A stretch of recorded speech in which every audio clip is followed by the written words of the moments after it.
right, you ready? Yeah, I'm always ready. I'm gonna start here, and then we're gonna go down. Even when I'm not here, or even when I'm not ready, I'm always ready. Yeah, right. All right, all right. I don't have a drink. Let me get a drink. Yeah, now I'm excited about the deck. Oh, the deck is hot. Because I was just like, all right, whatever he's got cooking, he's cooking. And now I'm just like, okay. Oh, shit. I was kind of waiting for like us to be in the actual recording for me to like explain the deck and then like the brain blast effect, and you're like, I got it, yeah. No, I didn't want to be like, I don't understand why you play your stupid deck. Right? Why do you do this? I didn't want to do that like mid-recording and just look like an idiot. I wanted to be like, all right, give me the TLDR real quick. So now I can be hyped, and now I can point out some shit and ask you questions about it. Right? Yeah. But anyways, all right. Hey guys, welcome back to another Fools video. We got the GOAT, Chris Glade. What's up, Chris? How you doing, buddy? What is up? What is up? Welcome, How welcome, are you welcome, doing, buddy. Good. We've been talking about this for like ever. Yeah, we have. Mm-hmm. We have. It's been a hot minute. It's been a hot minute. So if you don't know Chris, he's the guy. Him and what's her name? Brittany. Brittany, yeah. Brittany. Him and Brittany, they've done some podcasts before. They're tournament organizers. They did Salt Fest, one of my favorite tournaments ever. They did in Orlando last year. It was a good time. He's a local CDH tournament grinder. And if you see the title, if you know what's going on, we're playing some K9 War Doctor today. And I cannot wait. I told him a little bit behind the scenes. I was like, all right, Chris, you need what's going on with this deck? And then I saw 23 lands, and I was like, all right. So before we get into that, I'll quit yapping. Before we get into that, Chris, tell me about yourself, buddy. How big's your dick? How old are you? Sorry. Paquito. This is the vibe Shrimp that we're gang. at, guys. Yeah. Shrimp game. I have a problem with my videos is like the analytics will be like, oh, it starts off great. And then it just goes, no one finishes my videos. So we just do dick jokes every 10 minutes. I think we're good. That's fair. Anyways, Chris Glade, my buddy Chris. That's me. How you doing? Dude, Good? I am surviving and thriving in these weird times that we live in. But good, at man. least I know. I thank you so much. Nice you look beard. good too. You got. I'm not glazing. I'm not glazing you. I build you up to break you down. You got your hair's washed. Glaze me. Hair's washed. Like it's not oily. It's actually just freshly washed. I got that beanie on. That's so like funny. I asked him on Discord. I was like, "Hey man, can I get a picture to represent you for the thumbnail?" He sends me like this sexy like mirror pic, and I just put a glazed donut. I was like, "Oh, fuck." Yep. He's glazing me right now. All right, Hole man. and everything. so when'd you start getting into Magic, and why CEDH? Oh man! All right, so this is gonna be a Reader's Digest condensed version of my history with Magic. So very long time ago, little baby Chris or baby Glade, however you know me. Baby Glade. We usually use my last name because it's Glade is like the plug-in. And I was always surrounded by multiple people named Chris, so we just went by last names. So little baby Glade played a lot of Pokemon trading card game back in the day.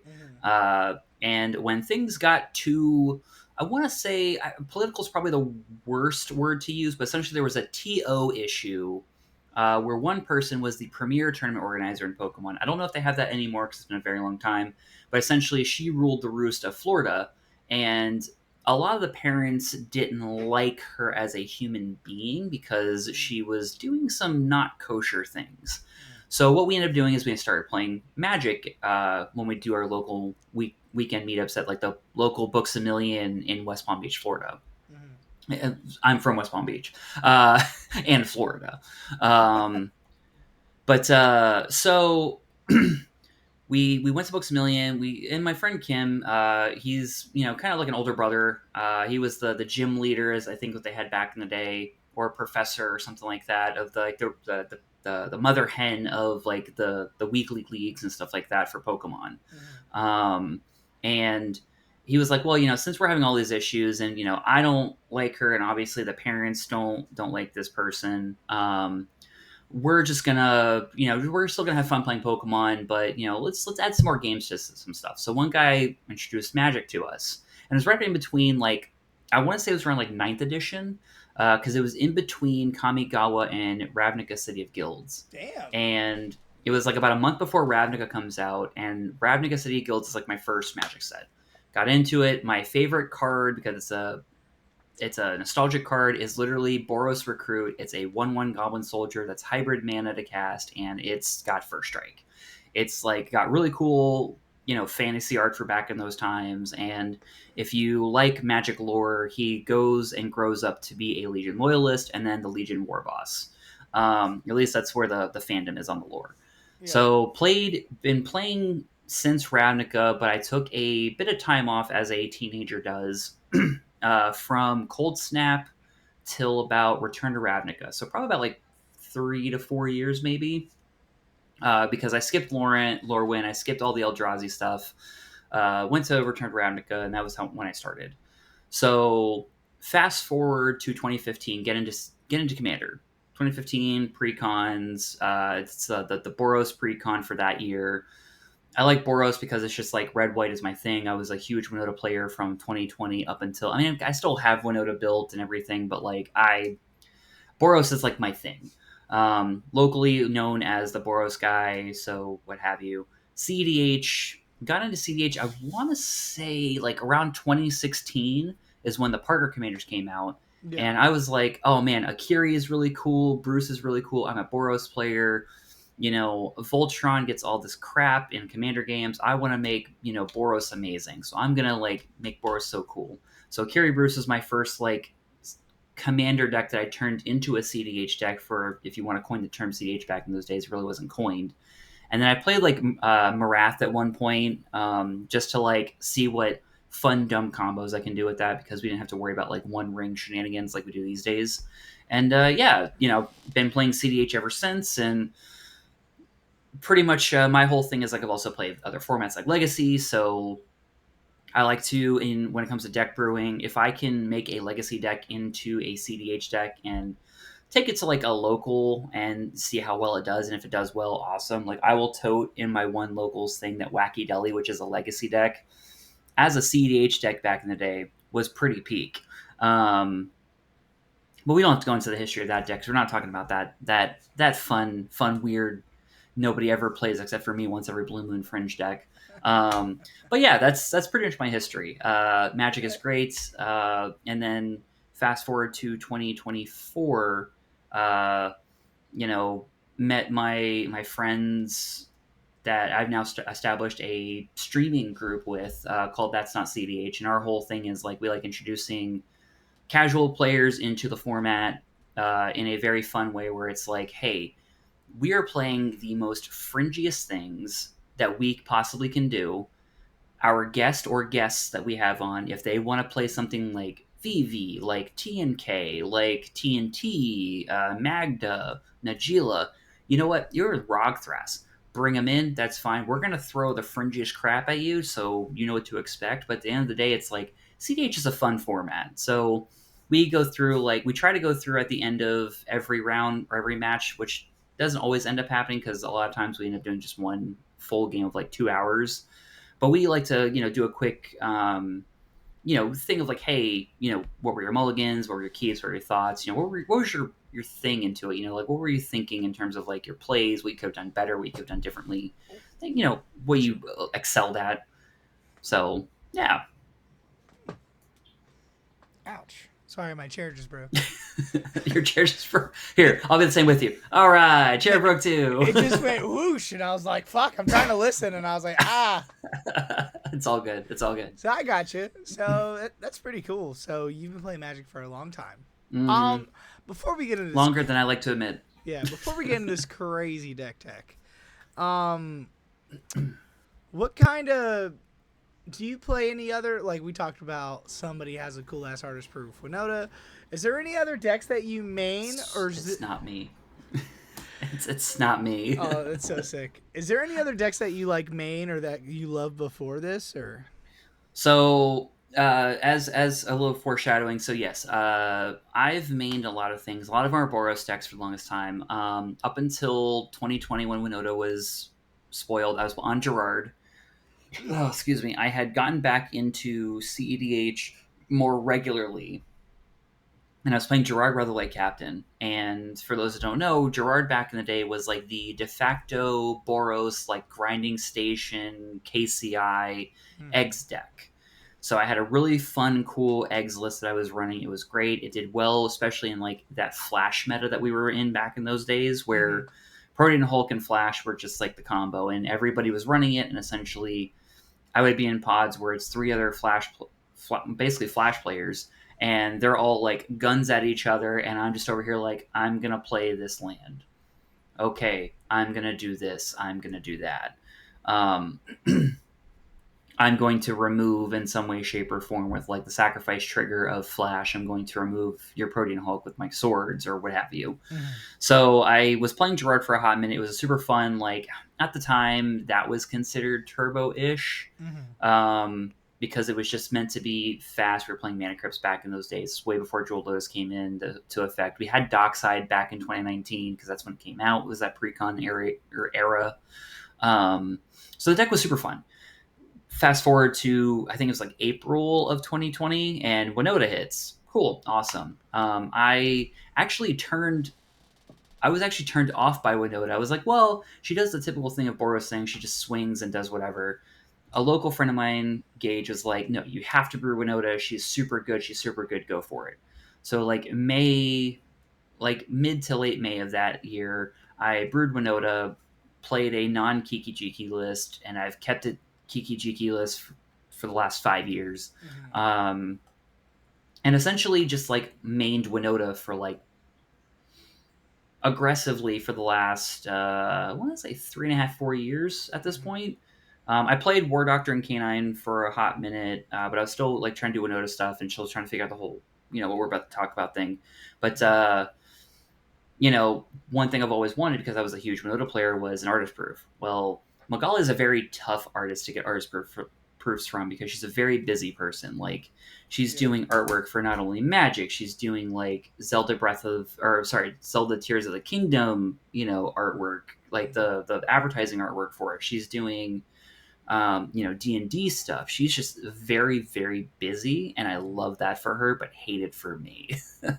um, so to the point where like I played Winota religiously for the last like I think from 2020 up until about pretty much mid to late 2023 at tournaments, and I was trying other things like Acius of Sparks and Flame, which is the Ken from Street Fighter. Had a really fun list with that going on. I tried a Boros version of War Doctor, and I think his name's Ryan Sinclair. I'm not very familiar with Doctor Who, so please, if you want to like challenge me on that or what have you, that's fine. I I'll have no take idea. it. Um, but essentially, it was Doctor Who comes out and things change. But I've always been a very Boros centric person to the point where like I finally got my artist proof last year in Amsterdam by just sheer dumb luck. And like now that I have my white whale, I'm like, all right, cool. That's cool. Um, I didn't know that about you. I just know yep, I've played with you twice now in tournaments, and the first time yep. you cooked us, and the last time fucking Elsha just had the nuts and took me out of the tournament. Yeah, if Elsha didn't have the nuts, I was gonna have the nuts, and I mold the 5, which I I should have molded the 4. Is what it is. yeah. All right. Well, everyone's here. Mhm. Let me go ahead and share my screen. So what I'll do is I'll have us still on here, but I'll just have it Yeah, where I won't be able to see you, but it'll be okay. yeah, no worries. All right, I'm not going to try to pronounce that, but we're here today for the War Doctor and K9 Mark 1. So So let me I'm gonna cut you off real quick. go ahead. So the deck name is called Inusai. Okay. It's a huge meme off of a local Rog Si player. His deck list is called Rog Si, where it's Rogsai, and it's very Japanese. And like the way that the entire deck name is set up is a riff off of that. And we were kind of memeing on it because like the whole Rog Si thing from back in the day pre-bans. So yeah, it's pronounced Inusai. That's all you have to worry about, which is just in I was going to dog say, isn't that. sai in Japanese. Yeah, I was like, I'm pretty sure that's dog or cat or something. Yeah, it's dog sai in Japanese. Dog sigh. And the kanji is actually it's the kanji from what Google Translate gave me was for war dog. Hmm. or Dog War, one of the two. Yeah, it's always backward. It's one of the two. Yeah, so pretty much I'm going to ask a bunch of questions. Before we get into that, let's just read the two guys. Yep. The War Doctor. Has a lot of text. 2 red, white. Yeah, I know. Whenever one or more other permanents phase out, and whenever one or more other cards are put into exile from anywhere, put a time counter on War Doctor. Whenever the War Doctor attacks, it deals damage equal to the number of time counters on it to any target. If your creature dealt damage this way, exile it instead. Okay.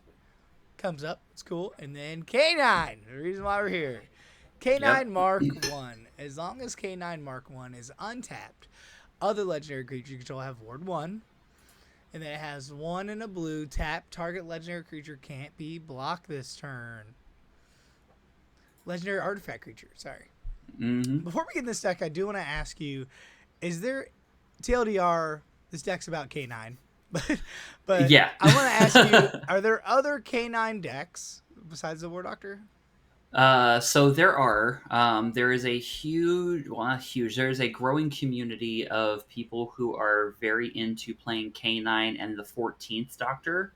Okay. The 14th Doctor is the second David Tennant iteration that it's more food chain focused. I know Comedian made a deck tech or a piece of content about it or about that a long time ago. But essentially it's a huge food chain deck for 4 colors. They add green, they don't have black. But they're a really cool group of people. So it's in Simic or Bant? It's in Sans Black. Oh, 3. So it's 4. Yeah, it's 4 colors. Yeah, so it's 4 colors. They're Sans Black, and essentially their whole shtick is food chain. You do fun food chain things. They're very creature combo oriented, similar to like your Dargo and Thrasios builds from back in the day when Manila Midget was championing Dog Water, and even Freedom Waffle was championing Dog Water back in those days too. It's got cooking with that deck. Yeah, Sean just like played it in a Mox Masters on a whim. He's like, literally in our group chat, he's like, "Hey, so do I play Urza or do I play something else?" And I was like, "Bro, you got to play something else. Urza, you're not cooking hard enough with Urza." He like showed us Dargo Thrasios and I think another deck, and I was like, "No, go Dargo Thrasios. It looks really hot. That seems a lot cooler and a lot more fun. Just go with it." He went with it, became a major proponent of the list. Then Freedom Waffle entered at one point, and the two of them just like went to the moon with it. So, to this day, I keep convincing him that Dargo Thrasios is still good in a post-Dockside world, but it is. I've seen people cook with Dargo Thras. It's just, to me, that it's good. That deck's always been, for me, like, boring. That's fair. Like, it's quite fair. It didn't tickle my fancy, but I did have it real at one point, and it was crazy with like Dockside. But like post Dockside, you got to be a dedicated pilot, right?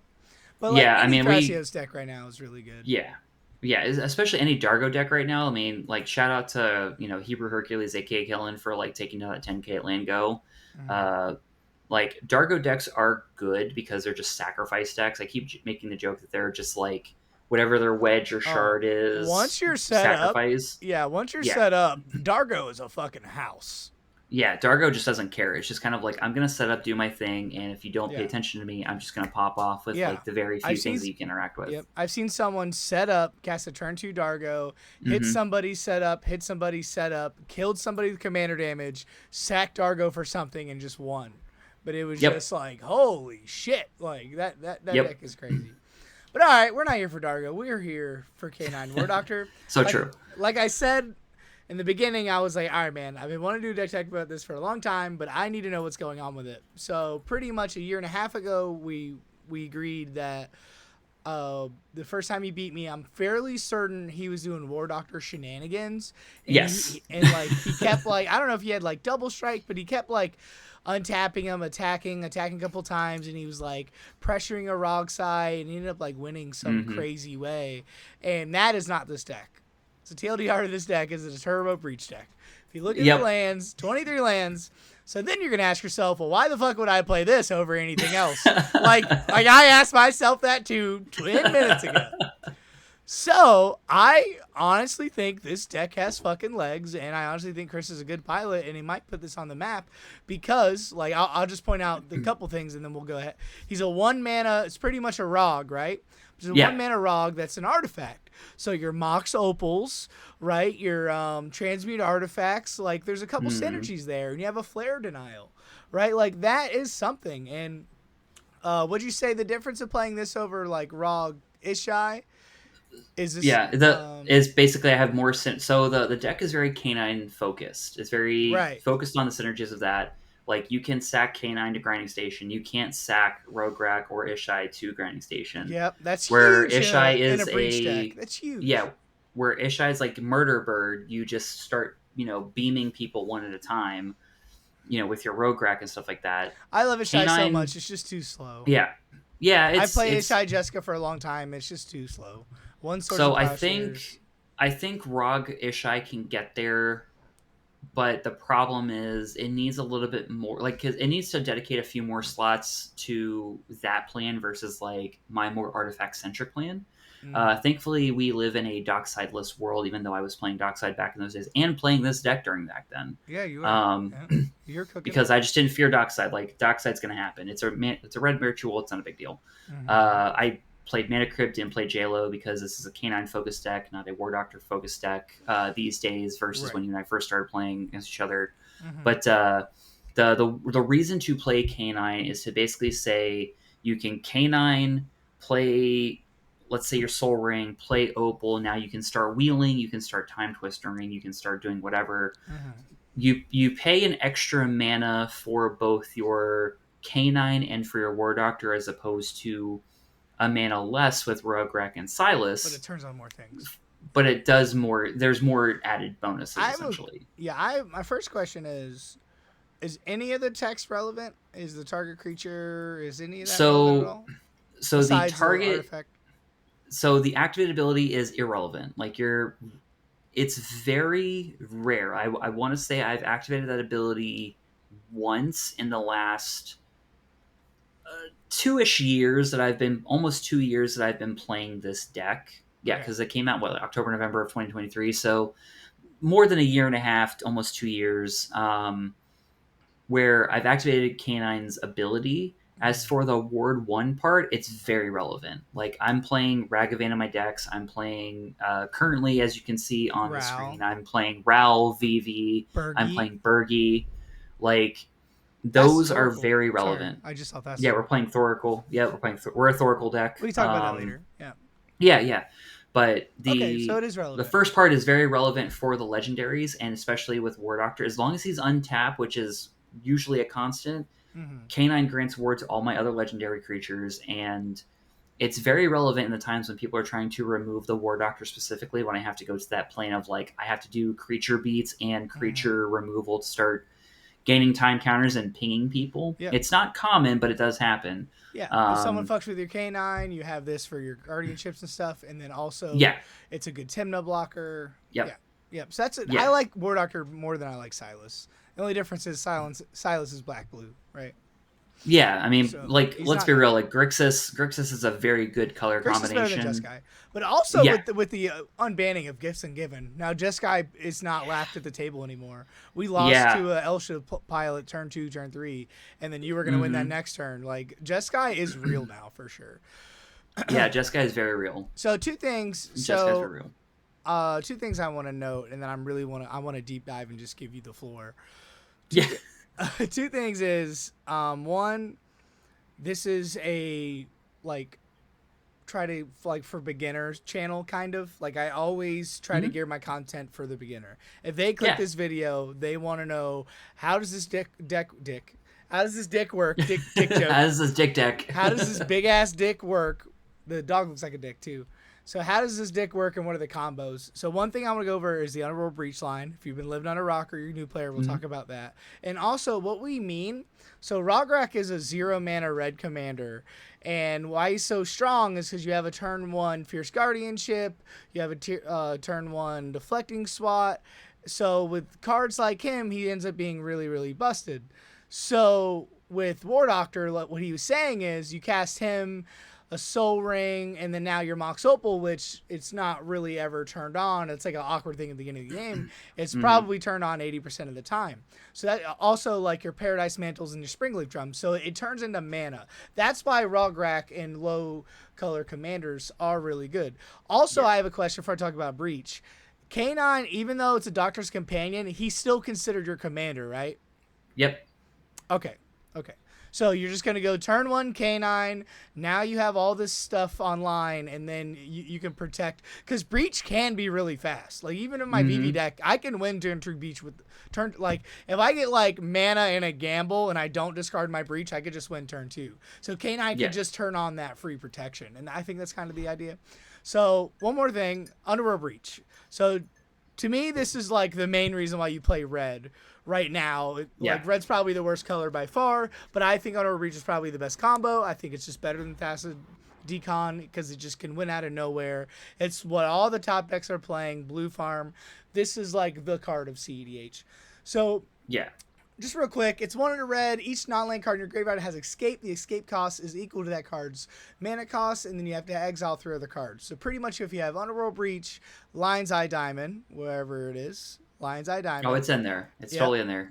Lion's Eye Diamond is sacrifice it, discard your hand. So you're going to put your hand to your discard pile to fill your Breach lineup, and then you're going to add 3 mana. And then those two also combo with Brain Freeze. Target player puts the top 3 cards, mills 3 cards pretty much in your graveyard, and has Storm.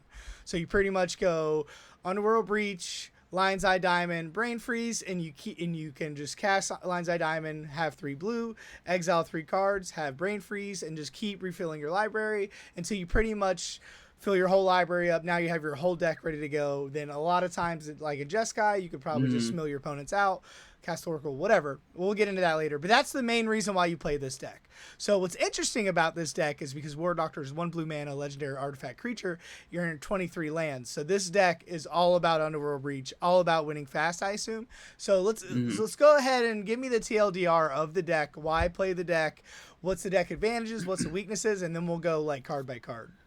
So essentially, the advantages are, I mean, I'm literally just going to quote my I didn't read your primer on this one. Yeah, my primer is an entire dissertation, just a FYI. I literally was just like, oh god, there's so much. There's so much. How to play? Hey, that's awesome. There's literally how to play interaction. God. So all I did was I looked at Brian Cook's like layout, and I was like, I'm gonna do a similar layout, make it as in depth as possible, make it to where like, my god. Oh yeah, you have no idea.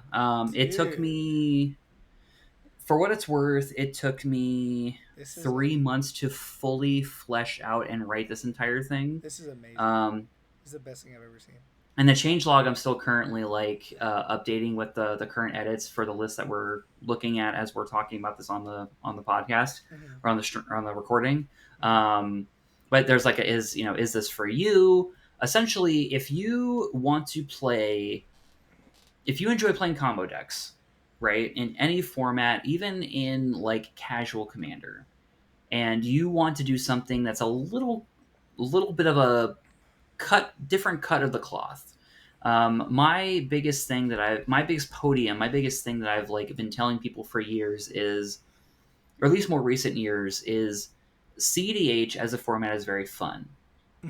Both CDH and TDH, the tournament commander format, are very good. I agree. They're moving. They're moving in terms of they're going to different locations. You're seeing these lists pop up, these weird lists pop up in every different thing, whether it's a proxy list or proxy friendly type event.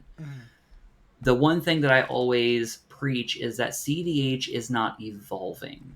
Now you have some stuff here and there where you have like Rog Si, right? Like we were talking about this like with the Rog Si variant Rog Si over in the Colorado crew. Big props to the innovation there. Where it's due. We can't hate on it. Like, but the problem that I have is so trash. The issue that I have with CDH is constantly moving, but it's not evolving. It's not. Yeah. It's like you see more blue farm players because people are just like, well, it's the best deck, it's the most popular deck, let's play it. You have less. I feel like you have less brewers than you do players, and I will Correct. go on record with this. Yep. You have like comedian's one person. He's not like 10 different people in this community, but we have more players than brewers. So I'm a brewer at heart. Me too. I love Brewers Advantage. Like that's the reason why I brewed Gerard back in the day without even looking at I love brewing when what's I his like name, try and. Shaper's List. When I found out Shaper was a person and a thing, Mhm. brewed Winota before I even thought Ian was a person or a content creator. Mhm. Like I just love brewing. Like it's part of my channel. That's not CDH. We love brewing fringe decks and just like stuff you wouldn't even think about. Throw it at the wall, see if it does well or not. Sometimes we'll even play in multiple weeks in a row just to like get it going. So Dude, my so I can whole bring my friend shit to the stream. I just built a yeah, Thrasios deck that's just if Thrasios. if you want to, yeah, like if you I want to, got like some I will crazy meme shit. for days. Dude, I got some Yeah, like crazy I'll shit I'm I'll cooking up. People are gonna call, dude. Sorry, I love hearing that. I have yeah, you're good. You're people good. are like, "What are you doing?" Like, don't worry about it. I got this. Urini's good. It's just 8 mana dragon. We're chilling. Don't mind me over But here. yeah, my buddy Jesse, he's basically he's a South Florida local, and he's the one that's responsible for Crick. He's the guy that made the primer. He's the Crick player, and this is the guy that has been playing Crick for many years. Looked at Taval from Dragonstorm and was like, "That's a Crick type deck. Like this is a Crick strategy." Mhm. Built Sultai Crick essentially, and got top four at the CDH 5K at Cool Stuff Con, and just been doing really well at local events and stuff like that in the South Florida area, like Broward and South. Like, Dude, that's so cool. big, huge shout out to Jesse.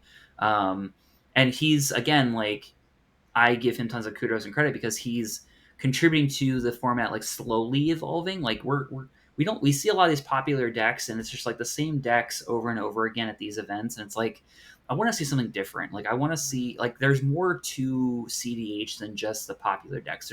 You can do more things, and K9 and War Doctor, in my opinion, at this current day and age, is kind of just like a love letter to CDH, but also like the byproduct of we could do more with this. I agree. If you take couldn't agree more. if players took more time to just sit down with just stuff in general, go for it. Like Final Fantasy was great because huge brew bug for anybody that loves brewing. Like I've done Matoya, I've done Black Waltz, I've done I think there's more Noctis, I've commanders out of done Final Fantasy than there is actual cards in the 99. yeah, There's probably literally 5 to 10 commanders where I'm like, oh shit, like this yeah. has fucking legs. Yeah, like FF brought a lot of Yeah. stuff for brewing in general, Celis, and I love it. Noctis, Like fucking Terra, Vivi, Vivi. like you Like have that's all the just stuff. the basic ones, and you have the blue black And guy that people are yeah, brewing, the artifact guy. There's yeah, a lot of Golbez. Ian just released a Yep. video on Golbez There's yesterday. 6 like, of them right there. We just named yeah, on top of our head. Oh, I love that. yeah. Because There's there's my not really a co-hosts lot are of doing like good. they're doing Ultima, they're doing Freya Crescent, they're doing Hell yeah. Celinda. I mean, I've been doing like I've been so invigorated by like FF and the tons of brewing we've been doing. I've been creating like deck logos for every time we do a stream now. So That's so like cool. and recreating like popular logos like for Black Waltz number 3, I did Gundam Wing Endless Waltz's like big thing, but as like Black Waltz, it looked really cool.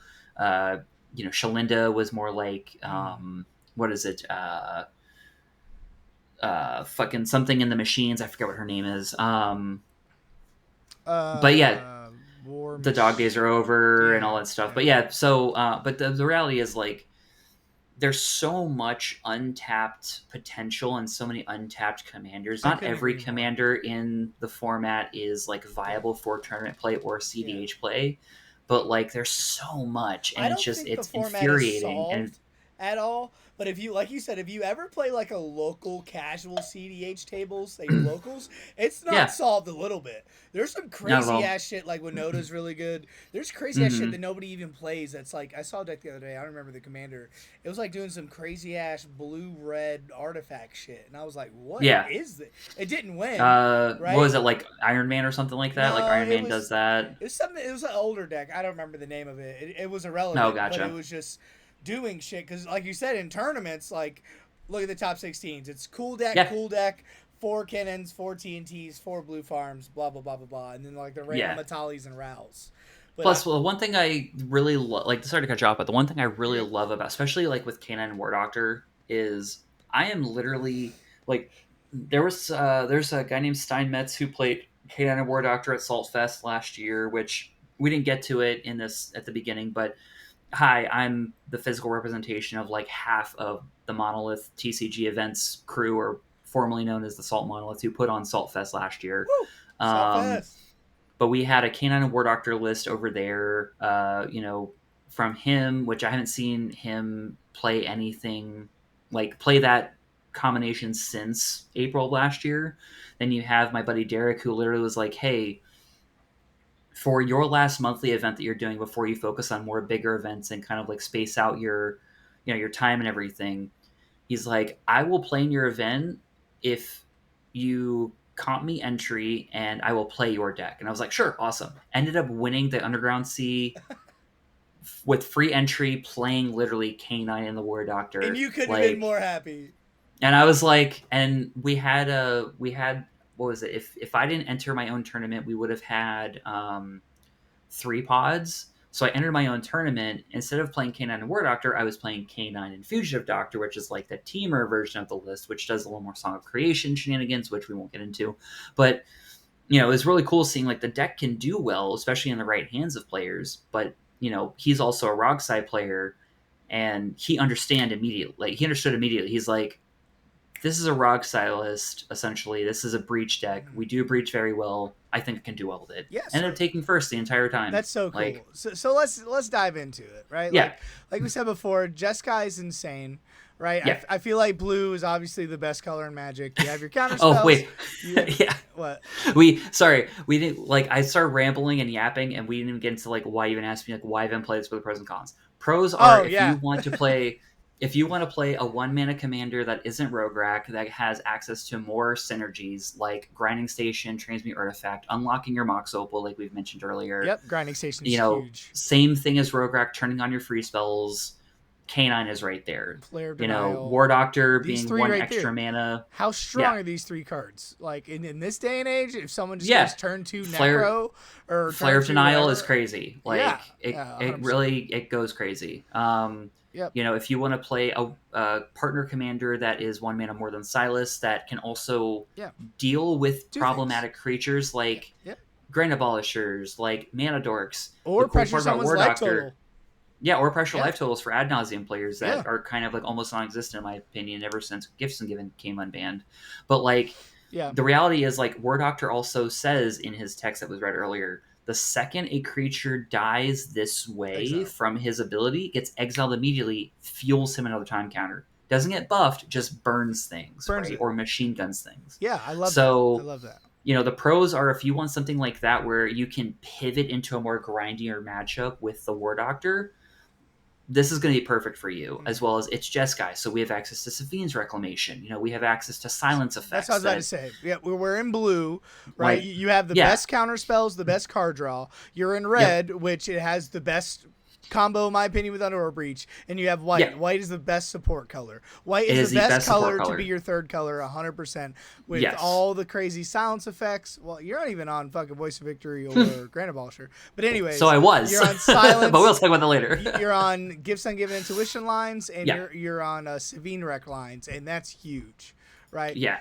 Well, also, we didn't even talk about, for me, the biggest pro is it's a fucking Brewer's Advantage deck. Like, what are you talking about? I literally had no idea what we're going to talk about today until I saw the list. People are laughing at your War Doctor list, and you're like, every time. Let me a top 4 real quick. Every tournament I go to, or top 8. Like, you just top 4 the Sky High event.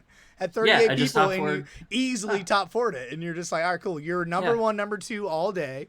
You were chilling, right? And you were just cooking, and it was great. Yeah. And that's I love Brewer's Advantage. It's Brewer's Advantage is a great concept. It can bite you in the bum, and it can benefit you in some, like, it can bite you in the ass where you're like, okay, you have your K9, your opponent's like, well, I'm going to Orchestra Master and target your K9. I'm like, oh crap, you took care of my K9. You don't understand. Now how that good hurts that because I don't was. have like that was really good, but like I love when opponents remove War Doctor. And this is where the best pro is like people will focus the War Doctor because of his text. If they're both out, I put a quote in my primer where essentially players, the second the War Doctor hits the battlefield, players gain fear from the War Doctor. Yeah, because you don't know what he Because does. literally, You don't know what he's because doing. because you're like, oh well, he can pressure life totals, he can get rid of my creatures. Like you start getting to like a weird panic mode, and you start getting like an internal like self, basically as an internal like self clock Mhm. or turn clock of like, oh man, if he does like X, Y, and Z thing, he's gonna just like go away with the game, and everybody keeps thinking that this is a War Doctor centric deck when it's actually the opposite. He has War Ward Doctor's One there just for too. the grindier games. It's there to like keep control. When I have to go in the control plan, War Doctor's coming out, and that's where I'm going with it. It's funny too because K9 gives him Ward 1 and they know that, so like, oh, he Yeah. has built-in protection, we have to stop it, and you're like, yeah, I agree, stop the Ward Well, it's Doctor. funny Yeah. too, is like people forget about that text on Canine where he Oh says he shit. gives other legendaries Word 1. They're like, I'm going to target Word Doctor. I'm like, all right, well, I have Word on him thanks to Canine. They're like, oh shit, really? I'm like, yeah, no, It's a trigger. read the card. Like, I have English versions. Like, I play the Japanese versions, but Yeah. like, I have English versions for people to read at any given point where I'm like, hey, if you want to read them, just don't even ask me. Just grab them, read them, look at them, Yeah, we had to do talk that with the table. when we played. Yeah, I'm like, let me fucking read this bullshit again, and you're like, because he's keep got reading it, 2 buddy. paragraphs of text. It's irrelevant. Keep reading it. Like, read it as many Yeah. times as you want. Underworld Yeah. Breach. Is this Underworld Breach cool? Yeah, exactly. Yeah. So, the pros are that with Brewers Advantage. The cons are you're not playing TNK. You're not a blue form. You're not a TNT. You're not You're not Rog Si. Rog You're Si. not Rog Thrasios. You're not any of these top 10 decks or Dress even down. top 20. Like Mhm. even then, like I don't think this deck even cracks the top 50, right? Yeah. Because Right. I'm the only one really putting, especially with like 32 or plus, like depending on your metrics, if you're looking at 32 or higher, 40 or higher, 50 or higher, 60 higher, whatever your metrics is for EDH top 16 Yeah. and all that stuff, I'm the only one putting in the numbers, and Yeah. But it makes a lot of sense. in this day and age, though, you're one top 16 from a big tournament away from Mm-hmm. putting this deck on the map. Like, say Yeah. you get 7th or 8th in a fucking 10K, they're gonna be like, "What the fuck is this?" And then it's gonna, Yeah. and you're like, "Damn it! I wish it didn't get popular," because this deck's Yeah, fucking but hot. but even then, like even if it got popular, it's kind of just like the deck is, for more or less of like a better term, is like a one trick pony, but there's ways to recur that one trick pony. Whereas like, Yeah. Rog Si, and I reference Rog Si a lot, both in the primer and just like when I'm explaining the deck, is Mhm. Rog Si is a huge Necro deck now, and it Mhm. relies on Necro to get that vast value to just like churn out something to where you can get your Thassa's Oracles, Consult lines, or Tainted Pact, but also get Mhm. your Breach lines. The second you lose Breach, you're like, okay, Breach is gone, it's fine. We are a Thoracle Consult deck, turbo, through and through, and then Mhm. Necro is like what gets us there. I don't have Necro in Jeskai colors, so Yeah. I'm making do by being a turbo Breach deck and just running with it. Yeah. But what So go ahead. But so we're not Grixis, we're not Sans White, we're not these 4 color decks that do But other you things. understand that though, and you go all in Yeah, on what you're trying to do, and nothing wrong with that. yeah. And my mulligan decisions are based around, because I'm very knowledgeable with like different commanders and what they do. So my mulligan strategies are based around what's in my pod. Let's talk Like about if you it. come, Yeah. Well, what are yeah, you looking for? You're on 4 wheels. You're on Ral, Vivi. You're yep, obviously a Storm deck. Bergie, mm-hmm, obviously, right? Darcy's yep, probably the best card in this fucking deck, right? So what's mm-hmm. let's talk about the mulligans. What are you looking for? What is the deck trying to do? Like besides Breach, or what is your mulligans looking like? So the mulligans are very simple. You're looking for something that progresses your game plan as quickly as possible. Okay. I mean, I have an entire mulligan guide in the primer. It Mm-hmm. has 10 test hands. Mm. I did 10 random test hands, screenshotted them, threw them in, and essentially your goal is to, if you, depending on seat order, it's all based on seat order, but I go a layer deeper by like pod compositions. Mm-hmm. And essentially your goal is to try and get to breach as quickly as possible, or Mm-hmm. or play things that get you to breach in that fashion. Thundering Falls. I don't aggressively mulligan for a Ristic study. I'm not like anything you've heard on the internet where you're like, you have to aggressively mulligan for a Ristic study if you're less than this. No, I mulligan to something that gets me somewhere. Mm-hmm. Like I was playing in the Cool Stuff Con 5K that I got 9th place at. Round 1 went on turn 4, mulligan to 4 in seat. I believe I'm seat 4. I believe I'm seat 4 in this game. Round 1. And I'm just like, I keep 4, go with, there's Rog Thras, there's Sisay, and then there's this weird Balin stacks list, doesn't really do stacksy things. Mm.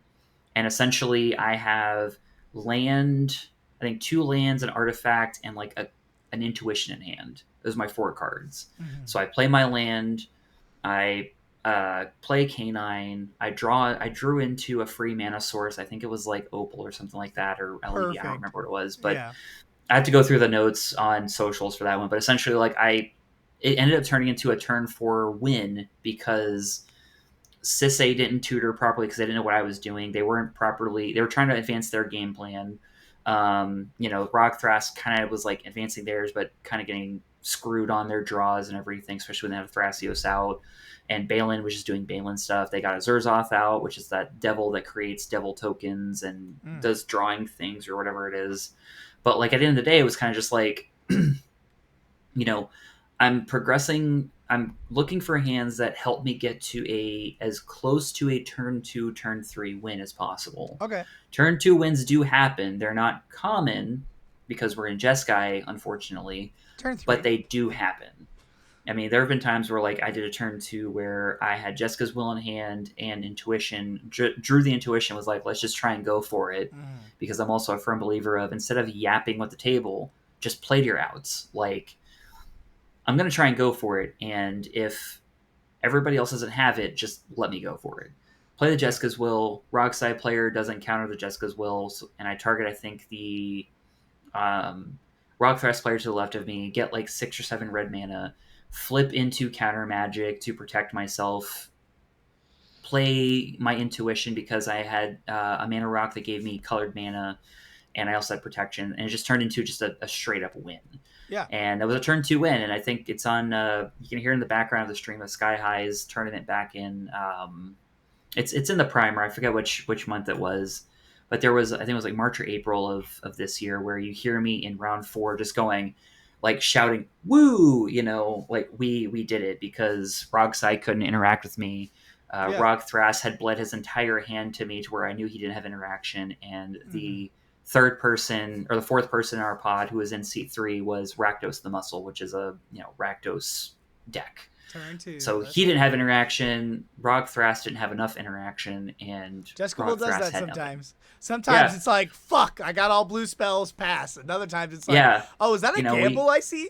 Is that a yeah, gamble I and put on we Jessica's Will? Sweet. and we GG's. talked to the Rockside player, like, why not counter the Jessica's Will even though you had the counter magic? He's like, honestly, I wanted to see the Jessica's Will got you. It's Jessica's Will, because you're working with 90 to 80 something cards at this point in turn Yeah. 2. Yeah. You're probably not going to get the interaction that you Yeah. need, What do you get? and lo and A behold, wheel, or what if you get? More mana. What if you get a Ral? yeah, Like it could be fine. yeah, Especially Jeskai. Yeah, you get. yeah, there are times where I've done a Jessica's Will and I've had just straight red mana, but the cards that get flipped over either Yeah. lands, rocks, Yeah. or blue spells that I can't even cast. Right. It It happens. happened. Can't I played in you know? VV, and it's either gas or it's ass. It's like, Yeah. cool, brainstorm, chain of vapor, and flusterstorm, and you're like, pass Hmm. turn. Like, I have 8 red Yeah. mana, buy 8 red mana, love you. Right? And you're Yeah. just like, I need 1 blue mana. Right? I have to ask you, Time Twister. So Why are you on 4 wheels and Time Twister literally goes against your game plan? Is it just that wheel's so much so better? so it's the same reason. So all right, I have Time Twister, but I don't have a real Time Twister. I have a proxy Time Twister. Okay. Time Twister is the if Savine's Reclamation fails, Okay. if Savine's Reclamation gets countered when trying to get Underworld Breach, or Savine's is not in play and I need to get my Underworld Breach back to recur it in some way, shape, or form, while also disrupting other graveyard strategies, because those are very common still. Mm-hmm. Time Twister disrupts a lot of that and draws us 7 cards. So, but also recurs our Underworld Breach and puts it back into the deck. So, if you look in the sideboard, there's one card in the sideboard which is Days Undoing. Yeah. So I have Days Undoing in the sideboard because if I go into a proxy-less event, essentially it has to be 100% legit You cards. switch them out. I don't have Time Twister. I don't think I'll ever own a Time In the Twister turn. Yeah. like in the recent times. Mm-hmm. Days Undoing is essentially my budget version of Time Twister. Now, I can't use it on my actual turn. There are times I have done it, and it's either bit me in the ass or it's somehow benefited me in some way, shape, or form. It's kind of 50-50 from my experience. But when you cast Days Undoing on your turn, it ends the turn immediately after you've done the Time Twister effect. Whereas with Time Twister, you don't have that worry.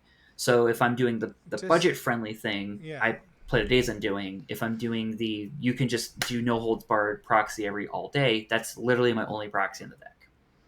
Because Time Twister just recurs things, draws me 7 cards, especially if like, I have an LED or something, or some massive amounts of mana.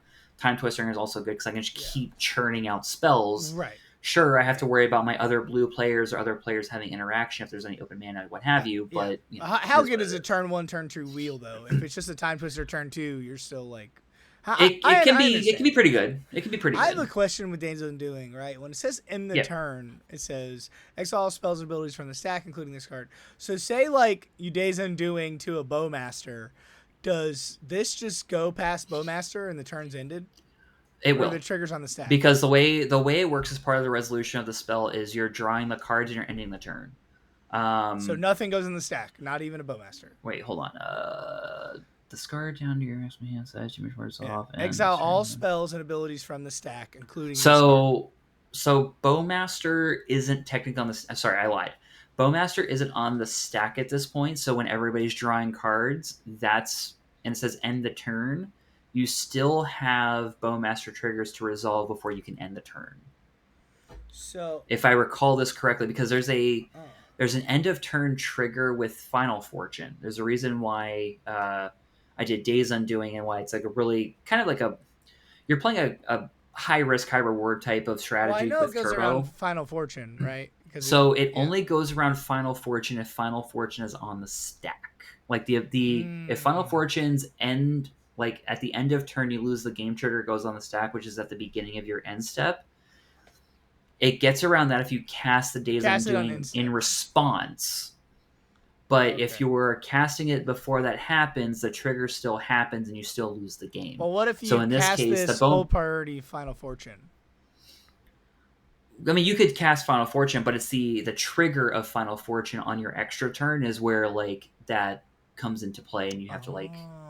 You go to your next turn. Okay. Because you go to your next turn. If you go to your end step and you like say, okay, I'm going to do this Days Undoing at instant speed because I have an Otter or a Born Upon a Wind. I'm going to do this in response to the trigger. It's going to remove that trigger. But when you do Days Undoing normally and there's a Bowmaster out, there's going to be 21 triggers on the stack of Bowmaster that have to resolve before the end of the turn can effectively end. Okay. All right, anyways, so it doesn't get around either of that stuff. Yeah. Anyways, so let's talk about the deck. So we went over mulligans. Let's talk about like individual card choices. Like, is this kind of a deck like say I want to sleeve it up because it's cool? Would you recommend if I'm sleeving it up naked? I've never played it before. I want to just take this to my LGS. Would you suggest just to play the deck as is, or is there a couple card slots, or just cards you're testing? What's like the main cards of this deck? Obviously, besides Breach. So for what it's worth. The list as it is will always be what I recommend that you play. I do have a duplicated version of the list that like does a bunch of testing and stuff like that, and I upload my change. I have a change log in the primer as well that you can click into, and it basically just shows you things. If you don't like the current version of the list, by all means go back to the next one, see what I cut, see what I added in, and just cut the stuff that I added in, and like reverse it essentially. Like in the previous version, I had Voice of Victory, I had Mysterized Village. Let me look through my own changelog because I took out Pyroblast, I took out Mysterized Village, I took out Voice of Victory, I took out Stock Up, and I took out Copy Artifact. I added Vivi, I added Louis So's Sacrifice, Red Flare, Route, Dragon's Rage Channeler. Before that, I had Spellseeker before Gifts Ungiven was unbanned. The second Gifts Ungiven was unbanned. I did that swap because that was the easiest swap. I've done a lot of things, and I've kept a lot of things in the considering as well. Like I used to be a huge Goblin Welder list because I was slightly mimicking the Cabal's Bolas Citadel Welder list they were doing with Rog Si back in the day. Yeah. where I was running Apple of Eden Mm-hmm. and the One Ring, and the only reason why I was running Apple of Eden is because I had Goblin Welder and the One Ring. Mm. Apple of Eden was a great card. It, in my opinion, still is a great card, but with the lack of Dockside, I've Oh, learned yeah. that I'm just not too keen on it. Mm. Dockside helped out a lot because I could get the mass mana to where, like, okay, I have the apple, crack it, I have extra mana, I can pop off faster. In this case, it just doesn't work that well. And it only works at sorcery speed, so like your opponents can interact with you with like silence effects and stuff like that. Okay. So I still have a lot of these cards. They're kind of in my like little War Dog Sideboard. box, as I call it. Yeah, Yeah, I have a I little have that box too. off to the side For somewhere. my Nagila deck and my Um, BB deck, I have just at the back of my binder, just back, yeah, yeah, sideboard. Yeah. like pre-bans, I was on Teferi and Displacer Kitten, even though it was a combo deck, because it was easy to just be able to like pop off with When, that combo with Dockside because we were just massing a ton of yeah, mana. But now that we've been neutered of so much fast mana in that regard, like I had to cut it. yeah. Still have them, but I had to cut it. But yeah, so as the list is how you're showing it, I would recommend you run it. Okay. The biggest recommendation I have is literally just literally learn the lines, learn what hands are keepable, because it's very much a meta dependent deck. For those that have like legacy experience, Mm-hmm. the reason why I'm saying that is because I used to play Nick Fit a lot for like 5 years in legacy. And Nick Fit was a very like, you have to have so much format knowledge for Cabal therapies. Mm-hmm. It's insane. So for this one, it's the same thing. You have to have format knowledge, whether it's CEDH or Tournament Commander, because that's how you keep your mulligans, you keep your hands, but you want to keep things that progress the board. So I would suggest play the list as it is currently. It's honestly the best version of the deck right now, especially because I recently got top 4 at a 38 person event Mm-hmm. a few weeks ago, or 2 or 3 weeks ago, I was there. on this exact list.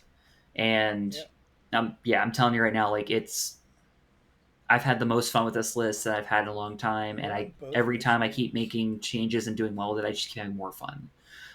So how I'd recommend it with a new player is just learn the lines, learn what hands are capable to progress you to a turn 2 to turn 3. Like expect turn 3 to be the average turn that you can start popping off. Mm-hmm. Turn 2 being like a miracle, which it can happen. I can't deny it. It has happened to me plenty of times. Um, and turn 4 being like the absolute latest that you can start popping off, at least on like a turbo aspect. If you have to pivot, then you have to pivot, but just learn the lines, learn the pathways to get you there. Play in a perfect environment where like there's no counter spells, you're the only person comboing with those things. Then proxy up the deck, sit down with it, put it in a pod, and literally learn. You kind of have to like, it's like on the job training. You have to literally learn how to play the deck in a testing environment as it's happening. Mm-hmm. Like I didn't, just randomly sleeve up this list a few months ago with a fun idea and just like started doing well with it. I was very rusty about 18 plus months ago because I was doing more tournament oriented focused things and Yeah. playing with Noda a lot. So I wasn't like really paying too much attention as to like how to play and be a better player. Mm-hmm. But playing so many times, it just helps so much. Like the more you play, the more you're going to like learn the deck and learn how to play the deck and just like appreciate the deck. Yeah. But I'm also expecting to be the only person to really like play this deck and go to tournaments with it. Yeah, I mean, the deck's definitely real. Like, you're doing a lot of work with it, right? It's a lot of work. Like I put as much dedication into this dissertation of a primer than I did, Mm-hmm. or as much as I did, as well as into this list, because like Yeah. the format's ever evolving, the format's ever changing. People are like, oh well, we're playing Mirror Mate now, we're playing Copy Enchantment. I played Copy Enchantment for a hot minute. It was fun, it was great. Tossed it because it just wasn't doing enough at the right times. It ended up being more of like a Chrome Mox fodder or something where like I just need it out of my hand more than I need anything else. Mm-hmm. Um, I'm perfectly, I'm happy with where the list is currently. Yeah. Like I was on Into the Flood. I cut Snap immediately when Dockside was banned because I was like, well, I'm not bouncing my own stuff to my own hand now, or to my hand now. So like I cut Snap, but then I re-added Snap back in April because I was like, you know what? It's free mana. Why not? Re-added Snap. Snap has been beautiful still. It's essentially a free removal spell. I love Snap. It's not Into the Flood Maw, where Into the Flood Maw is 1 mana and like can gift a fish if you want to bounce a Rhystic Study. So it doesn't have the flexibility of Into the Flood Maw, That's but where I'm I'm kind really of liking. curious. You're on Rift over Flood Maw, and everybody's doing the opposite, especially in this deck if it's a turbo deck. Like 7 mana, you're winning the game, but Cyclonic is still good, right? It's So because I'm such a artifact heavy deck as well, like I have not so much artifact heavy. I am, and I'm gonna quote Brian Cook's like Rog Si primer on this one is I'm a deck that plays a lot of permanent mana sources that, and I can just turbo them out like quickly, right? So I'm able to do that pretty aggressively, and I can have 7 mana ready and available as needed for the most part. I like Psych Rift still to this day because it hits anything without having to, because you have Dargo Timna now, which is prompting Mardu Summer. You have Dargo Timna, they'll just sack the damn thing. They'll sack the fish if you give them the fish to pop off into their combos. The fish is there as like a blocker. The fish is, can just be sacked to your black decks who run Calling the Weak or something or your Rog Si lists that are also playing Calling the Weak or Phyrexian Tower. The fish has actually been more of a liability than with having that flexibility of bouncing a Grafdigger's Cage or anything that Snap just is fine. Snap is fine. Well, also you're obviously a breach deck. So what if somebody has a Grafdigger? And Psych Rift is amazing because it hits everything. Right, that too. But what I'm saying is say you just get a crazy stacks pod, and you're just there's 2 or 3 pieces stopping me. There's a Douthie and a Grafdigger's Cage. I'm an instep Overload Rift. Right. Yeah. Fight over. Yeah, it's happened plenty of times where I've done that. There have been times where I've been heavily stacked out because we have a Voya player that's pretty local and he's a very stacks heavy wolf deck. There's other stacks players that play at these Sky High tournaments, stuff like that, Forge Pierce. Random decks. Yeah, and it's just I get hit with the stacks pieces, but I don't care about stacks pieces. They hurt me. But one thing I've learned, breaches, right? well, I mean, it hurts my breach and everything, which, it's kind of a pain in the ass, if anything, but I've noticed and learned that it hurts me less than it does my opponents because my opponents are the ones that are very vocal, oh no, we gotta get rid of this Grafdigger's Cage. Oh no, we gotta get rid of this. We gotta get rid of this. And I'm they're trying to, and if I'm especially the only blue player or the only responsible player, they're oh man, you gotta get rid of this. I'm no, I'm fine with it. I'm cool with it. And then they're well, why are you letting this resolve? Because it actually hurts me more than you. Very openly, you're telling me that you need to get this removed. It's hurting you more than me, and I can get rid of it at any point. I have swords to get rid of Dothies. I have Psych Rift to get rid of the non-creature spells. I have Snap. I even have Dress Down. Dress Down is amazing.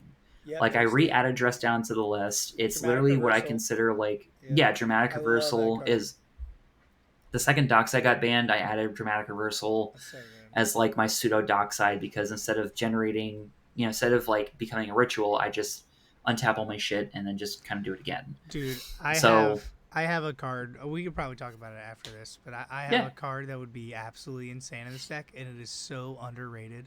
But anyways, go ahead. Sorry. But yeah, so as far as your argument of Psych Rift is Psych Rift does hit a lot of things, but you don't have to worry about the cap for 2 mana, which is, it's 2 mana compared to one with Into the Flood Maw, but I don't like the liability of the fish, so that's why I run the Psych Rift. Okay. And I've kept Psych Rift. I just feel opposite. I haven't the fish hasn't really hurt me because say just VV, right? I've been playing VV.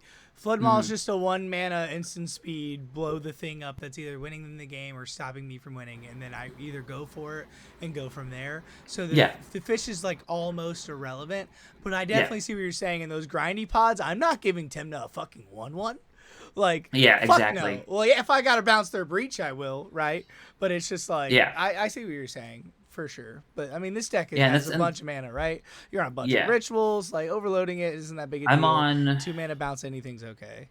I think I did the math recently, and I'm on 47 or I know with VV, I think I'm on 48 mana sources, which is essentially the same as Rog, because Rog Si has always been on. Pre-bans, it was on 48 mana sources, and I was on 46. Post-bans, because they're not on Dockside, they're not on Mana Crypt, they're on 46 typically.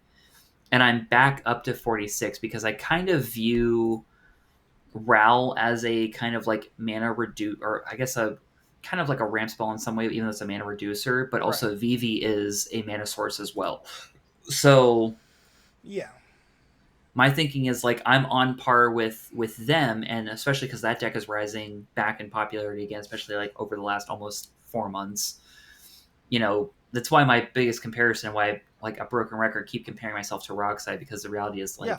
I brewed this deck based off of the winning Rog Si list of Punt City 3. Yeah.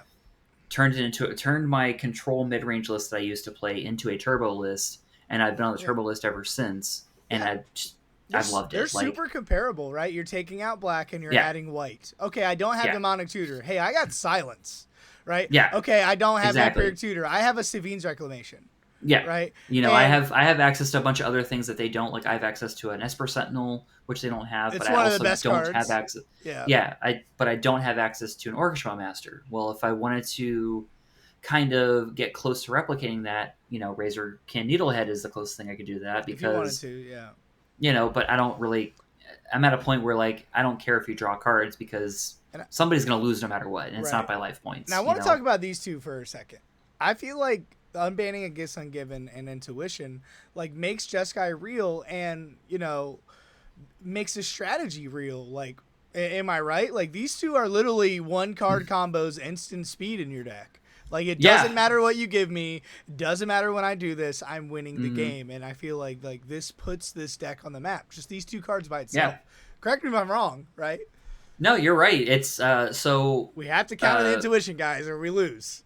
So my friend and basically former CAG member Shivam, right? I met him officially in Amsterdam MagicCon last year. We ended up sharing we ended up staying together at a friend's place, like an hour and a half from Amsterdam, because he lives over in Nijmegen area. And we just got to talking, and you know, it was like right on the time of like the height of the egocentric like CDH personalities on Twitter, when Twitter was more active, all the content creators for Magic and everything, before like the divide between Blue Sky and whatnot. But anyway, so you know, we got to talking, and you know, we both agreed that like when they when they finally unbanned Gifts Ungiven, it was literally like finally, because it was always this like, why do you have Gifts Ungiven banned but Intuition is free? Right? Sure, it's 3 mana and your opponents get to choose one card that goes into your hand, versus Gifts Ungiven, which is like 4 mana and the 2 cards they choose go to the graveyard. Sure, that's fine, but at the end of the day, like if you have one but not the other, then why do you have the other one? Right. You know, because they do virtually the same thing, right? Yeah. They both search a library to end the game, and they do it. So it was either, we were always on the fence of like, and we both agreed that, you know, it's kind of like, stop pussyfooting around the topic whenever it's brought up. It's literally, if Gifts Ungiven is never going to be unbanned and you don't care for it to be unbanned, then just ban Intuition. Like if you ban Intuition, my deck gets horrendously worse at that point, right? Right. But your deck before this is a fringe archetype, right? Like no. Oh, it's very fringe, yeah. Well, correct, but like, you know, and another thing too is like in jeskai, you're allowed to play Intuition versus Rog Si or Grixis in this case. Correct. You are not, because you don't have access to Savines. Correct. Right? Yeah. Oh, my Breach and my Savines are put to Yard, but you're giving me LED. Well, okay, I'm just gonna play this LED, and do you have it, right? Well, also you win too. Just say you like do a breach line, right? Like you Intuition for the breach line, and then you're like, cool, my breach resolves. I have Intuition in my bin. Now I'm gonna tutor the other pieces. Like that's why that card's I mean, I've done that. No, 100%. Yeah. And what I think Gifts Ungiven was the perfect unbanning, because I think Gifts Ungiven is busted in the right deck, but it is not broken for the whole format. Like, yes, Gifts Ungiven made 5 color breach decks good and made 3 jeskai good, but it doesn't go in every. It might go in Blue Farm, but I doubt it. It doesn't go in Grixis. It doesn't go in these weird Sultai pile decks. Like, it definitely like is really good in jeskai, but that's about it. There's not a lot of decks, like maybe Najila. Like, I play Najila, but who's playing Najila anymore? Maybe a Kenrith, right? But it's inherently broken in your deck, right? Yeah. Just but not in the format. And I think that's why we play Yeah. CDH for broken cards. Like, yeah, Gifts Ungiven just bumped up this deck, but it's fucking Jeskai. Like Jeskai Yeah. needed it, and I love Yeah. it. I love it for the format. We need more cards like this. I think jeskai needed the extra tool, and I'm glad that we got the extra tool. Yeah, for sure. I'm perfectly like I'm also like I'm a weird outlier, right? Because I've been playing CDH for so long that like when they banned Hull Breacher, I was like that makes 0 sense. But because it was Get because the out of casuals, here. right? Get No, I'm out being of here. serious. I'm being serious. I was on Hull- Winota at the time, right? Hull I Breacher's was on so Winota. broken. I was playing Wheel of Fortune, the only wheel in the Winota list at the time, because it was like, oh, it's a great refill my hand, try and do things, yada yada yada. Mhm. I actually was okay with Hull Breacher. I'm still today okay with Hull No Breacher. way. Like, because at the end of the day, it was kind of like Hull Breacher was fine. Like, there was an end to the game essentially, but because it bled into the casuals and they didn't I don't have agree. access to the game changers list like we do now, Yeah. tournament CDH and other things just felt like, okay, you have a Hull Breacher, show us the win condition. Well, the issue how are you winning? is 2 Hull Breachers. Now the game stops. That's the Well, problem. yeah, then you have to worry about that, which is a whole timestamp thing. So, Yeah. like, if you play a Hull Breacher after one was already played, then you're like, Right. okay, I have priority essentially over your Hull Breacher. It's a whole timestamp Correct. thing. With the way Hull Breacher is worded is as a timestamp thing. With how Op Agent is worded, it's all from what the MTRA list. IPGA have said is it's based on the player. So essentially, if an opponent is trying to search for something and they forget that there's 2 op agents, that player gets to decide who gets the op agent like search. Yeah. Whereas with Hull Breacher, it's literally no ifs, ands, buts about it. It is a timestamp thing. Yeah, but what I'm saying is if both players have it, right? Now the guy that has it time-stamped, he still can't get the treasures because this guy has a Hull Breacher, right? Yeah, So which is, but at that point, you're trying to win the game. The game just stopped, though, because there's 2 Hull Breachers. 1 Hull Breacher is insane. But when you have a Hull Breacher, now I have a Hull Breacher. Right. You could yap it out and, like... Yeah. I can't imagine a Hull Breacher in this yap meta right now, bro. Would be disgusting. And that's the other thing, too. Like, I will go on good. record saying a lot of weird, outlandish shit, right? And one other thing, too, is, like... We can agree to disagree. If you're gonna yap, just play the fucking game, right? If you're gonna yap, obviously you want to try and win, and you want to soak up more time. We're gonna treat this like soccer at that point. Okay, fine. I'm gonna get an injury. We're gonna soak up more of the time, and we're gonna try and make it a draw. Yeah. I'm just gonna keep playing my game no matter what. My buddy Mahali said it best. He was like, "CDH is literally Monopoly board game now. Like, this is a board game. It's Monopoly. It is not a card game anymore. This is a board game." It's a board game. Like, it went from I've been playing long enough to where we went from playing to your outs was the definition of playing CDH to, well, 1 point is better than nothing. I'm still gonna play to my outs.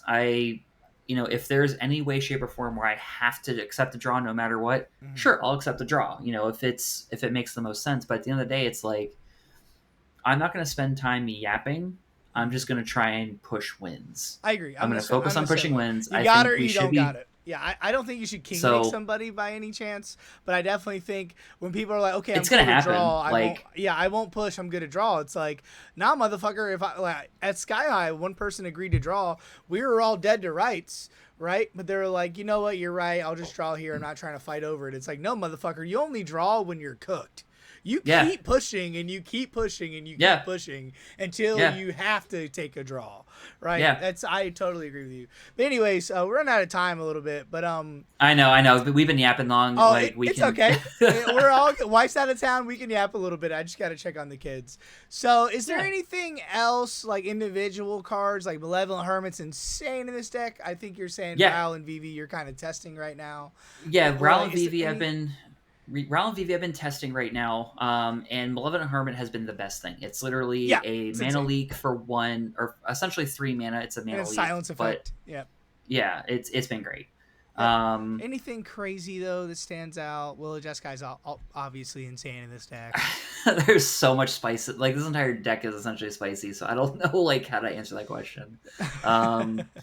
Like, I'm running both flares because I used to be on red flare, then I cut it for blue to go back onto blue flare. We're in a lot of Darcy, Ragavan, Ral. I'm on more red creatures now, so I put red flare back in.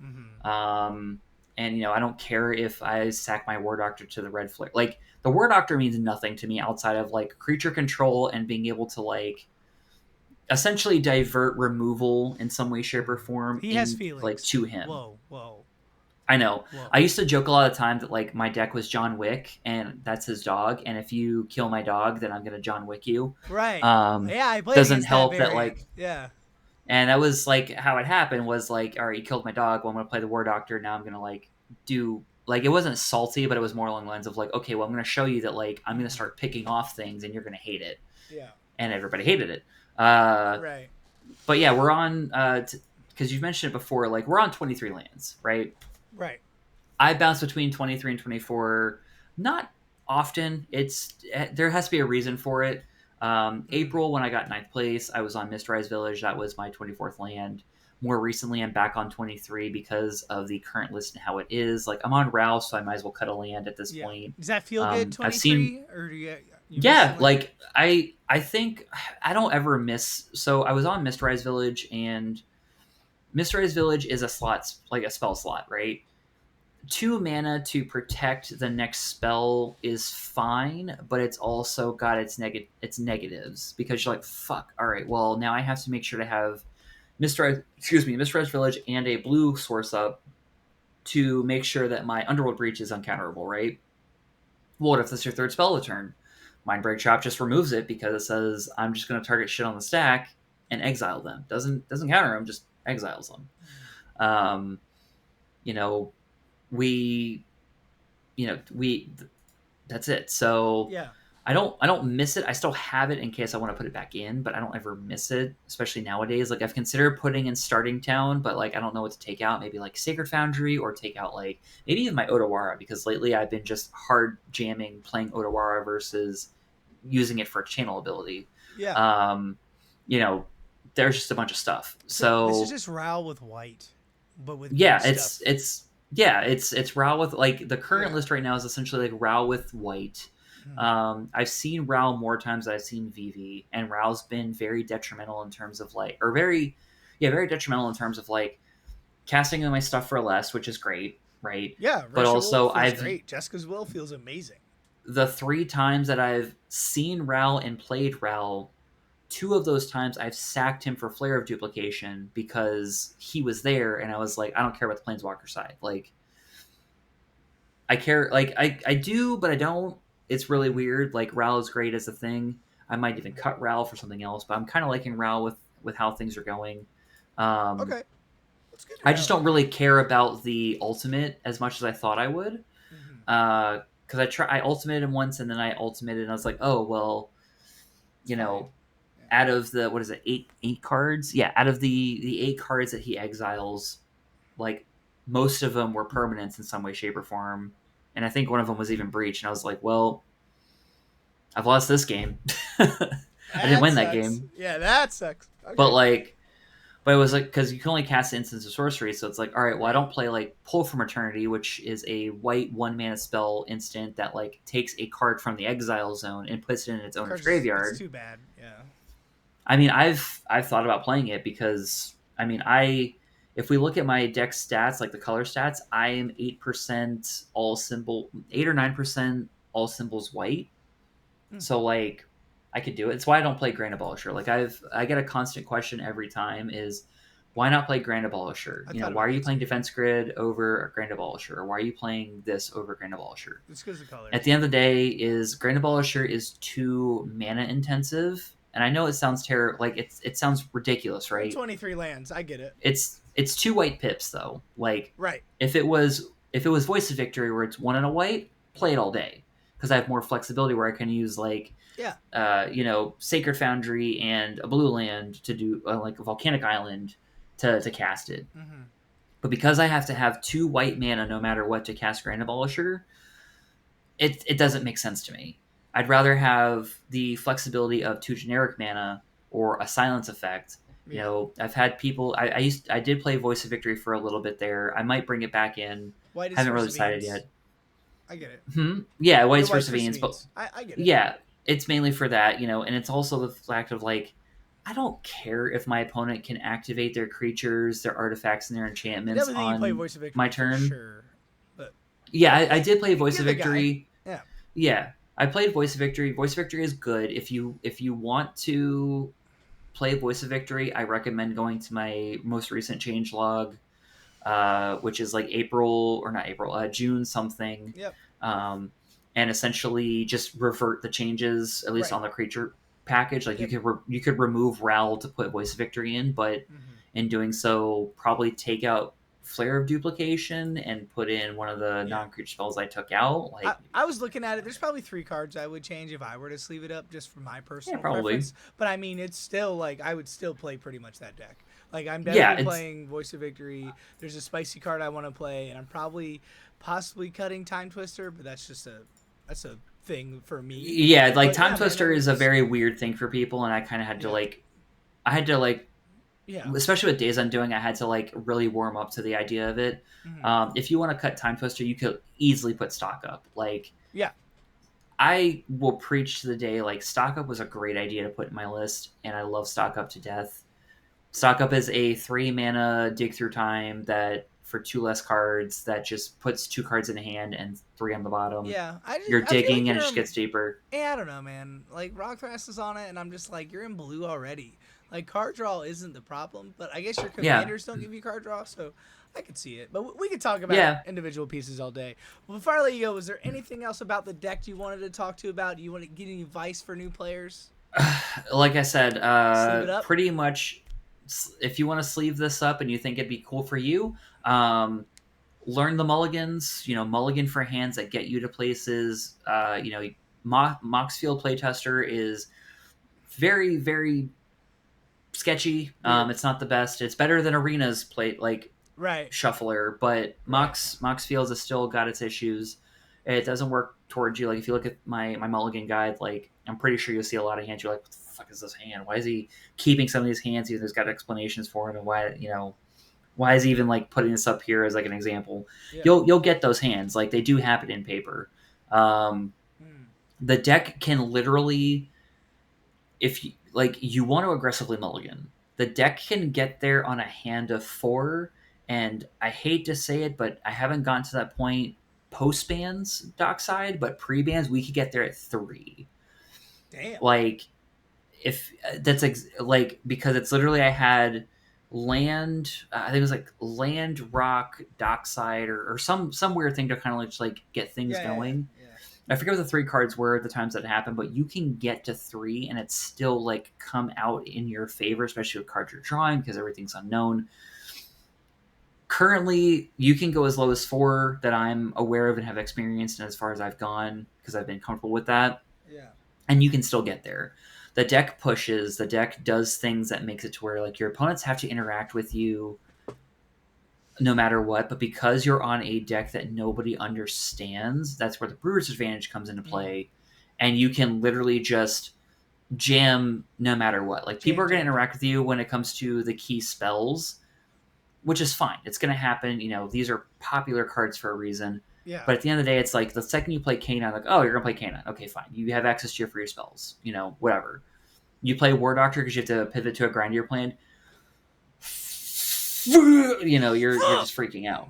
Yeah, your opponents are freaking out. But you're also one draw away from. Oh, I got this gift ungiven. Cool. Yeah. I'll blow this gift ungiven. Is that cool?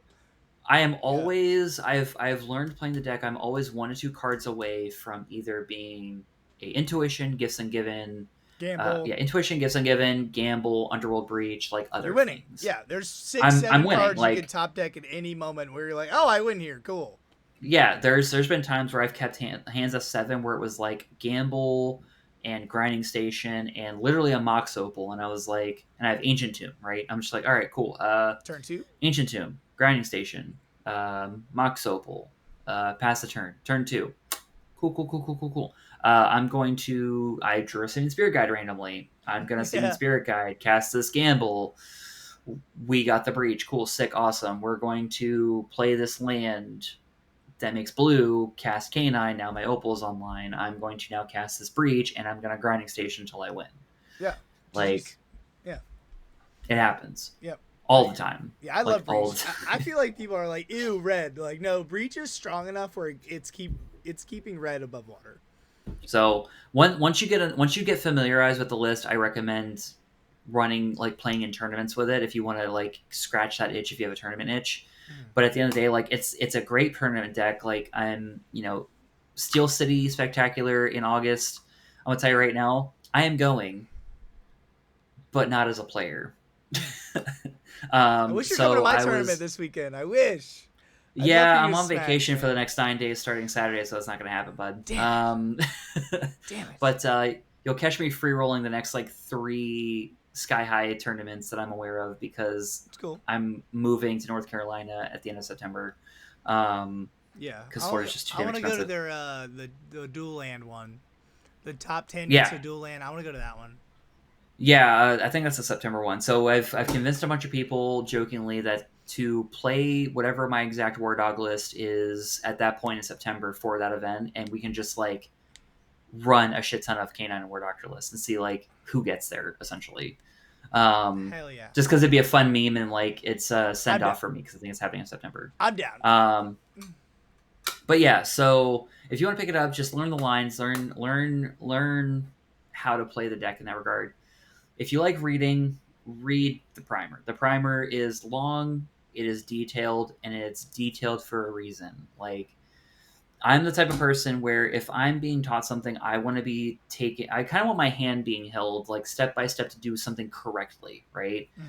If I'm going to do a job, I need to know how to do the job correctly, and I need you to teach Correct. me how to do it correctly. So if you have to go the extra 5 minutes to hold my hand and be like, "This is A, B, C, D," versus being like, "So you have to get from A to D, and good luck." Me too. Yeah. So I tried explaining it to the point where like, here's the reason why I'm playing these cards. Here's the reason why we like these cards in this deck. Here's the reason why we're choosing these cards. Like there's reasons for everything, Mm-hmm. and it's why it's lengthy. And we're a blue deck. We're playing the best card draw. We have access to Savines, which is very powerful, especially because white is a very good support color. Access to Silence. We play D grid just like other turbo lists if they're playing D grid. Mm-hmm. I I don't harp on it enough. Decrit is a very good silence effect. Probably better than Silence, probably better than Grain Abolisher, probably better than all the other ones. Grain Abolisher is Whoa. uncounterable because it's a creature, but that's about it. Whoa. I'm gonna yap forever on this Okay. fucking We deck can because disagree it's on amazing. defense grade. We can disagree, but it's fine. But But yeah, so that's pretty much it. Like if you wanna play the deck, take the list, go off with the list, pop off. There's somebody in like a Facebook group that took my list and made their version of Wrong Dog is what they named it. And you know what? people are For getting what it's crazy worth, with these fucking names. for Wrong what it's dog. worth, if it ends up doing well for them, no worries. If it doesn't, maybe develop it further. If it's still not working, maybe it just was never meant to work. Mm-hmm. I don't care. Like I play what I play. I like what I like. I'm gonna keep doing it. I like it. And It's hot. I I don't like care. the turbo Like, variant for sure. It turned me on. it's hot. the It's second I in, saw it. and we want it. We want it, dog. We want it. But all right, that's it. It's been Yep. about an hour and a half. Oh Appreciate yeah, your I'm so time. sorry it's taking up all that time. I love it. No, it's exactly what I wanted. It's everything that I could wanted. literally talk about this. Like I could go literally category for category another if one. we We did like could- card yeah. choices. Like Yeah. if we went just like card choices and like did this entire deep dive based on the card choices and just talk about each individual thing, I'm sure we could get like 3 to 5 hours on this thing. But you're And- in my Discord though. If you win a big tournament with it, I'm gonna get you back on. Right? Yeah, if you got it's any gonna questions, happen. hit him up. I'm gonna put gonna all his happen. socials, his Twitter, everything down below. Yep. If you have any questions, I might cook with it. I might sleeve it up and we're gonna talk about it. But that's Chris Glade. I'm the Doom of Fool. Y'all have a good night. Peace.